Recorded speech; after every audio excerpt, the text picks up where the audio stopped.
မေမေတို့ကိုပြောပြမယ်ကလေးကဟင်းသီးဟင်းရွက်တွေမစားဘူးပါဇက်ဖျားနဲ့တွန်းထုတ်တယ်ဆိုတာမေမေတိုင်းနီးပါးကြုံဘူးကြမှာပါဒီနေ့မှာတော့ဟင်းသီးဟင်းရွက်မကြိုက်တဲ့ကလေးအတွက်မေမေတို့လုံနိုင်တဲ့နီလန်း၄ခုကိုပြောပြပေးမယ်ပထမနီလန်းကဟင်းသီးဟင်းရွက်တွေကိုကြိတ်ချီပြီးကလေးကြိုက်တဲ့အစားအစာတွေဟွက်ထဲပါဥပမာမုံလာဥနီဘူးသီးတို့ကိုချစ်ထဲတာအသားကြိတ်ထဲဟင်းနုနဲ့ထဲတာမျိုးပါဒုတိယနီလန်းကအယောင်လှလှလေးတွေပြင်ဆင်ပါကလေးတွေကအယောင်စုံနဲ့အစားအစာကိုပိုစားကျင်ကြပါတယ်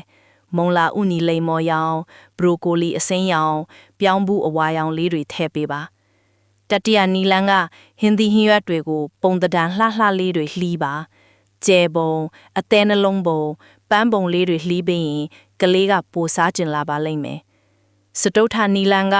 ကလေးကိုဟင်းချက်ရမှာပါဝင်ခိုင်းပါဟင်းသီးဟင်းရွက်တွေရေဆေးခိုင်းတာရွေးခိုင်းတာပကံနဲ့စီခိုင်းတာမျိုးကသူတို့ကိုပိုစားကျင်စေဖြစ်စေပါတယ်ဒီနီလန်းတွေကကလေးနဲ့ဇပွဲမှာရံမဖြစ်ဘဲအာဟာရဖြစ်စေပါတယ်ကလေးကတဖြည်းဖြည်းနဲ့ဟင်းသီးဟင်းရွက်တွေကိုကျင့်သားရလာပါလိမ့်မယ်ဒါပေမဲ့ဒီနီလန်းတွေကမေမေတို့အတွက်အချိန်ပိုယူရပါတယ်တခါတလေကလေးကတိသွားပြီးညှင်းဆန်တတ်ပါတယ်ဒါကြောင့်စိတ်ရှည်ရှည်နဲ့ဆက်လုပ်ပေးဖို့လိုပါတယ်တမျိုးတည်းသောနီလန်းကိုအားမကိုပဲအမျိုးမျိုးစမ်းကြည့်သင့်ပါတယ်